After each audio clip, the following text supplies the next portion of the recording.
Welcome to Nature of Sovereignty. I'm Ian Gaines. Today we have on Cleve Mesidor. Cleve leads the National Policy Network for Women of Color in Blockchain. She's a published author, advisor to Blockchain Association, and former Barack Obama appointee.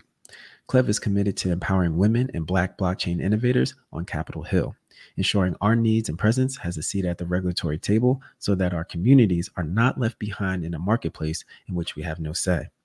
Cleve and I touch upon her advocacy at the Senate Banking Committee, the work unfolding as a member of Mayor Bowser's Innovation and Inclusion Council in D.C., and why it's important that the Black community must be at the forefront of crafting policies that will direct our collective digital futures. Thank you, Cleve, for taking out the time. This is why we do this interview series, to make sure our people are connected to the right people so we can properly navigate these spaces. Hope you enjoy.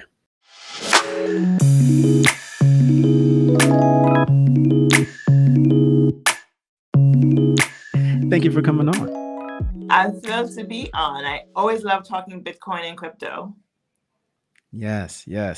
And so the first time I really got to see you was recently at the Black Blockchain Summit. You had a segment on the second day, and I'm going to read a quote that you said that really stood out to me in your discussion. You said that we have to do whatever it takes to ensure the regulatory policy is not a tool that ensures that the future of money reflects the same rules of the past. So tell me a little bit about the part that you're playing to help ensure we have a seat at the regulatory table. Yes. So thank you for first having me on, and also for pinpointing that quote, because that's actually really important, because the barriers for Black people to inform policy are twofold.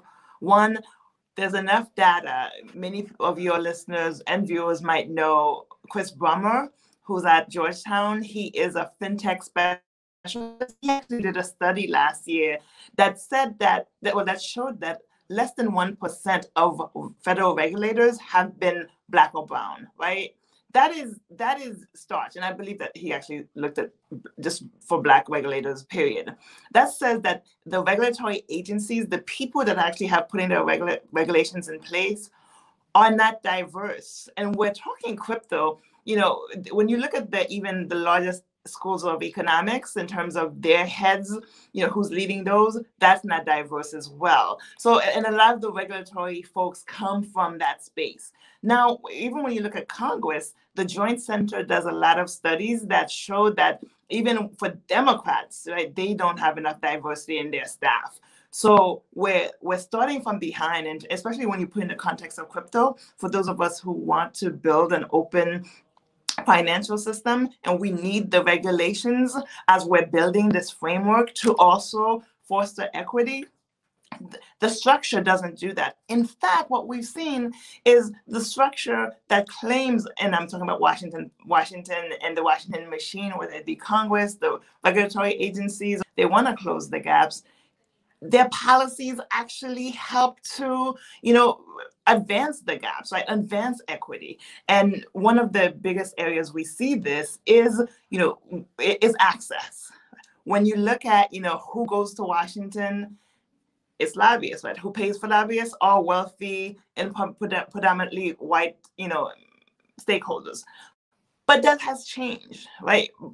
I would say within the last decade, there are more of us knocking at the door, but we're still not getting the access, right? They're still choosing to actually meet with, all of these other wealthy players, while for Black and brown people, it's hard to get a meeting. And when you do, you're barely getting one staffer there, right? And when you do, they just want to ask you about the big players. And I'll give an example that I hope that will resonate for your audience.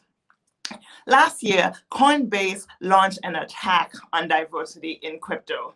Right? Coinbase's Brian Armstrong essentially said, he coded, diversity and equity, Black Lives Matter as politics, and he didn't want it in his company, right? And he even, said, he gave folks a specific time, put up or get out, right? Like you either support this or you get out. And so that was an assault on diversity and inclusion.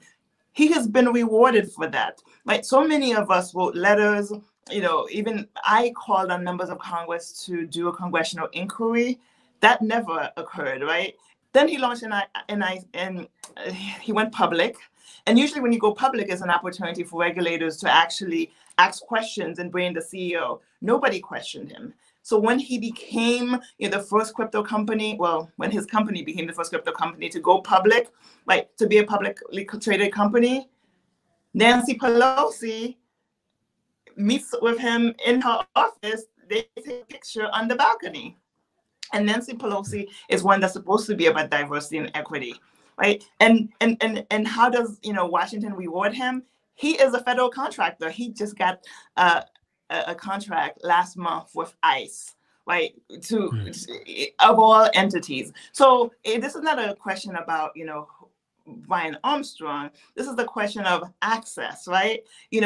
I struggle all the time to get meetings for Black and Latinx folks with members of Congress, with offices, with even Pelosi's office, right? We have to bang down the door, but somebody who is documented as, having issues with equity, somebody who was, called out for it, gets federal contracts, his company goes public easily. That is an example of the fact that there's not equity, right? We don't have the same level of access, and that has to change. Because if he's getting in to actually advance policy, talk about policy, sharing what policy is, and we have a hard time getting there, that's a problem. Then we know whoever's writing the rules of the game determine how the game is played. Right. Absolutely. I mean, it starts with access, having access to the decision makers, and being heard at the table. It's not just being at the table, but them listening, right? And taking the advice and pushing it through policy. And I know that you were doing some of that at the Senate Banking Committee. So what was the discussion circling around that meeting? Where did the missions align? Where could there be improvements in understanding? And is there any pathways forward in supporting Black blockchain innovation there? Yeah, so a few things happened last month. So one, Senator Toomey, who is with the Senate Banking Committee, he actually put out a request for policy suggestions, right, recommendations. And so I joined with 12 other leaders in crypto, Black Latinx leaders in crypto, and we actually submitted a proposal and that identified 3 different pieces of legislation that would foster equity and also create a landscape where, Black and brown people can actually thrive in this space. One of the recommendations to the Senate Banking Committee, to Senator Toomey, and again, that was, signed by 12 leaders in crypto, was that there are 2 leading entities on the regulatory side, right? The SEC, they have the SEC FinHub. At the CFTC, they have Lab CFTC. But they're still meeting with their usual suspects, right? We're still not having access. So the legislation is to impose a diversity mandate on these, entities, right? These bodies exist as part of the regulatory body, that they should have a mandate to connect with people of color, because we're not just in Silicon Valley and New York, right? We're in the South, we're in the West, we're in the East Coast, and they have the capacity to go into the industry and meet with the folks who will be impacted. And then on the House side, obviously on the Senate Banking Committee is the most influential committee when it comes to crypto regulation. On the House side is the House Financial Services Committee. So I was able to set up a meeting with 3 other leaders. So Deirdre McIntyre, who leads, Black people in cryptocurrency, Tavoni Evans, who's, leads Guapcoin, and Jamari Peterson, who just launched Snowball, a DeFi project. So we actually met with the director of FinTech for Congresswoman, Maxine Waters, who's the chair of the House Financial Services Committee, to talk about the issues that matter to us. We wanted to point out, it's really important to talk about what is a security, what's a commodity, how should we regulate, exchanges and stable coins, how can we ensure AML and KYC compliance? But we need to also make sure we're talking about access to capital for micro enterprises, right? We need to talk about funding for financial literacy, because that's what those of us in this space, that's what we're doing. Like, we need to talk about workforce development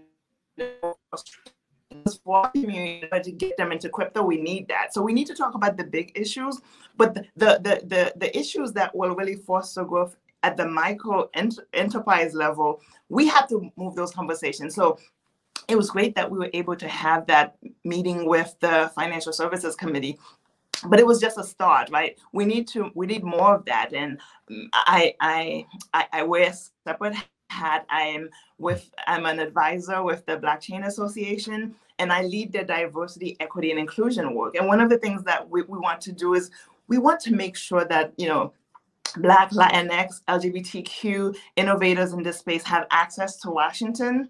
But we can do more harm than good if we're just going there like, we have to be able to have a policy conversation. And we have to understand that when you engage Washington, you're there to help them advance legislation, right? It's really not your opportunity the staffers you're going to meet to educate them about your project.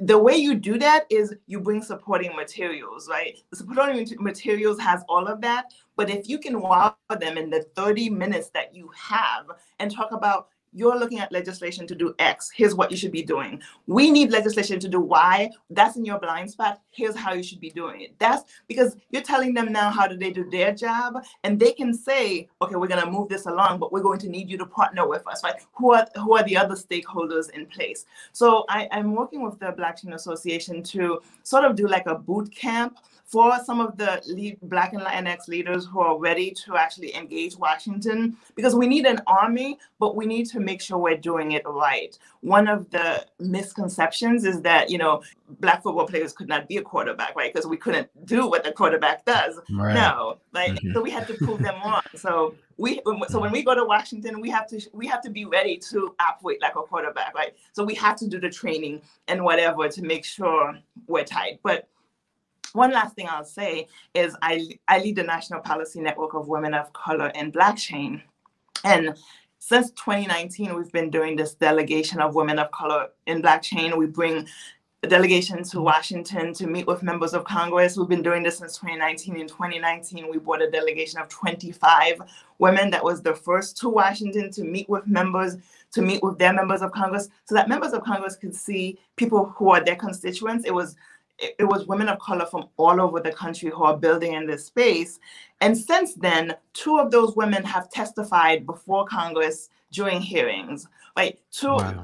A few of these women have actually been called on by members of Congress to do hearings for staffers, right? So we know that, the return on investment will be there. But even in 2019, when we did the first one, I partnered with the Blockchain Association, and we prepped the delegation of 25 women before. We prepped them to how to, we did briefings, how to narrow and tailor our conversation to congressional staffers, and we also prep them to be able to do one-on-one meetings with their representative, their state representatives, right?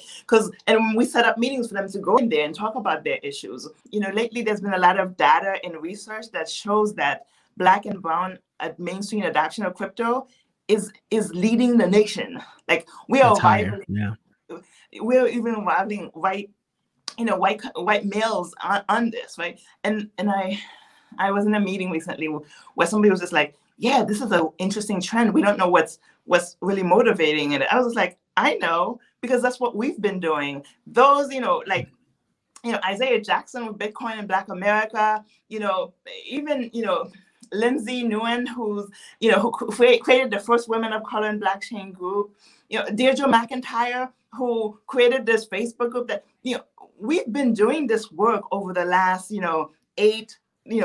10 years, and it's paying off, right? We're seeing the return on investment. So we need to, take a bow. We did that. But we have to make sure that we brought them in, but guess who's going to try to leverage this new consumer base to make them consumers, right? We didn't work all this time bootstrapping with our own resources to bring Black and Latinx people into the fold so that they could be consumers. We want them to be producers. We need to show them how to not consume Coinbase's products or anybody else's products, how to create theirs. Because one thing we know is the demographics of the country is browner and younger, and we have the connections to the consumer base, right? These large companies that are so big, Facebook, great for you, but your sun is setting. And so, like for you, right? Think of your network as a young person.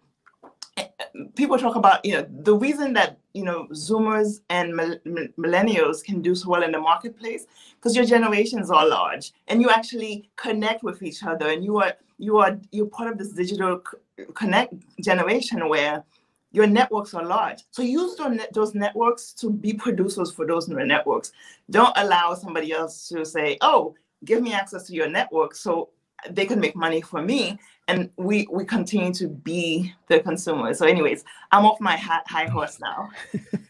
No, that's awesome. That's absolutely awesome. You gave so many gems right there. And it's true. I saw the same article. I think the Black Americans, they have adopted cryptocurrency at around like 24%, where white Americans is only like 11%. And I think that's a testament to us knowing how the legacy system has worked and has not worked for us, and finding proper alternatives. And what you're doing right now, working on a government level, legislation level, policy level, getting all of the decision makers together and saying, hey, our voice counts, our voice matters, and to make sure that we won't be left behind in this regulatory process, right? And that we're uplifted. So that's amazing on the policy side. And I would say with BBB, just creating that community. The couple of days ago, we just came out with our partnership with Kraken, getting $150,000 for, entrepreneurs so they can do a demo day. So it was Black entrepreneurs, those who previously didn't have the access to venture capitalists and other investors. Now they have the spotlight and now have the opportunity to share their brilliance to the world. So all of this matters in the marketplace. We need people, we need entrepreneurs on the public sector, private sector, and it's like a three-headed monster that we're coming with. So and so the more people like you who are a part of this and just galvanize the troops and just make sure that we're heard in these different rooms. So it's so important, so incredibly important. So I thank you for that. A last thing, this is a little bit more selfish because I'm actually based in DC. So I kind of want to hear a little bit more about your partnership with Mayor Bowser. I know there's an Innovation and Technology Inclusion Council. Could you tell us a little bit about what that is and what you guys do there? Yes. So the mayor has appointed me to the Tech Inclusion Council. And what that is a council that advises the mayor and her team, including the deputy mayor on economic development, on how to foster inclusion in the technology space, right? So part of that, so I'm one of, I believe, it's a small council. You have to be, so I'm a mayoral appointee. You have to be appointed by the mayor. There's only about maybe less than 10 of us. And so one of the things that we do is put out a study on, the tech industry in DC, how to foster much more inclusion, how to actually provide more resources. And there was a study that the report was put out 2 years ago. And so now those of us who are on the board today are actually working on the next report that would actually inform the mayor and, the deputy mayor and others on how to foster greater equity in the tech sector in DC. As you know, and living in DC has, like I say, a booming, thriving tech sector. We may be small, but there's a lot of innovation here. But it's no longer a chocolate city, right? Where probably like, chocolate, Yeah, it's more like latte. Yeah, it's a little bit more cream in that coffee now. For Yes, sure. yes, yes. So yeah, so we're KML now, but the mayor is very committed to making sure that I live in Ward 7. And I people may not know this, but I actually went for city council in Ward 7 in 2007. So, and that's when I first got to know Mayor Bowser. And so I'm proud to serve on the council and really not just advise her and her team on tech inclusion, but also how to add blockchain and cryptocurrency to that path as well. Awesome. Awesome. I look forward to what you guys develop there. I would be remiss if I did not plug your book, The Clevolution, My Quest for Justice in Politics and Crypto. I'm hearing about this book. Can you tell us a little bit about it? And also, is it out right now? Where can I grab this? Yeah. So thank you. And I should have brought a copy with me, but as you said, it's called The Clevolution, My Quest for Justice in Politics and Crypto. And the Clevolution is a build on my name. So obviously my name is Cleve, so Clevolution. And some people may see that as a play on revolution, but it's also a play on evolution, right? So it's really about the evolution and revolution of Cleve, but it's really about my quest for justice in politics and crypto. Politics is where, I really cut my teeth in terms of working in Washington politics, being an Obama presidential appointee, working in Congress as a senior staffer, working on national political campaigns. And it was during the Obama administration that I first learned about Bitcoin specifically. It was Sinclair Skinner who in 2013 said, hey, can you help me with a Bitcoin project? And so that was my evolution. And in politics and in crypto, my goal has been justice, right? Social justice, economic justice. So the book is available on Barnes and Nobles, Amazon, Walmart. So if you Google it, it's available. I talk about my journey into politics and into crypto. But I also go back a little bit. Most of your audience will hear the accent. I'm from Haiti. I talk about our quest for justice there. And we know now, it's so good for people to see the inequity of, U.S. policy when it comes to immigration.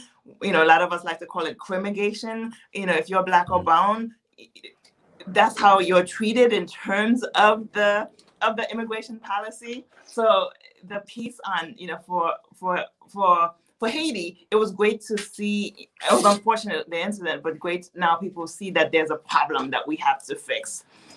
And then also, I talk about me as a person, how I've evolved. So I do want to say there is a bit there about my love life that's a little explicit, but I felt like I need to tell my story, my whole story. So, I do. That's part of the connection. The audience wants to connect to Cleve, the person, the human being as well. Yes. Of course. Yes.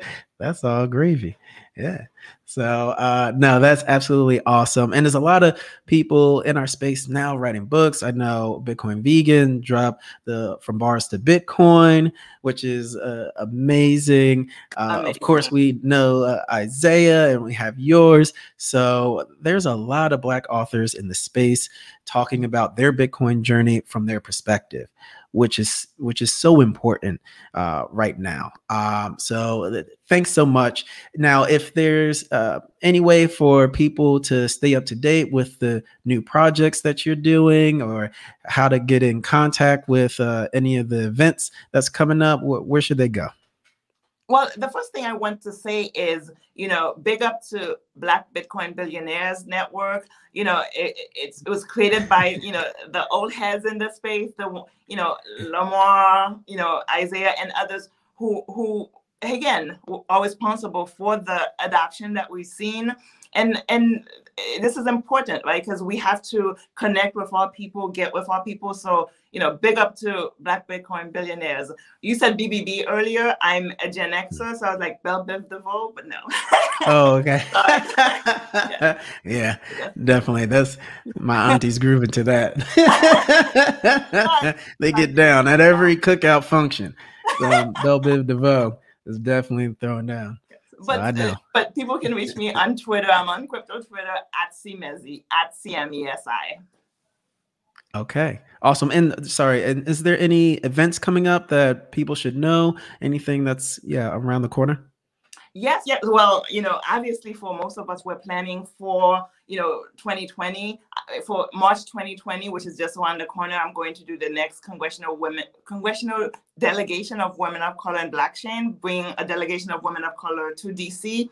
So that's March, that's coming up for Women's History Month. But for this month, for those of you in DC, but because it's a virtual world, I'm a Howard alum, HU.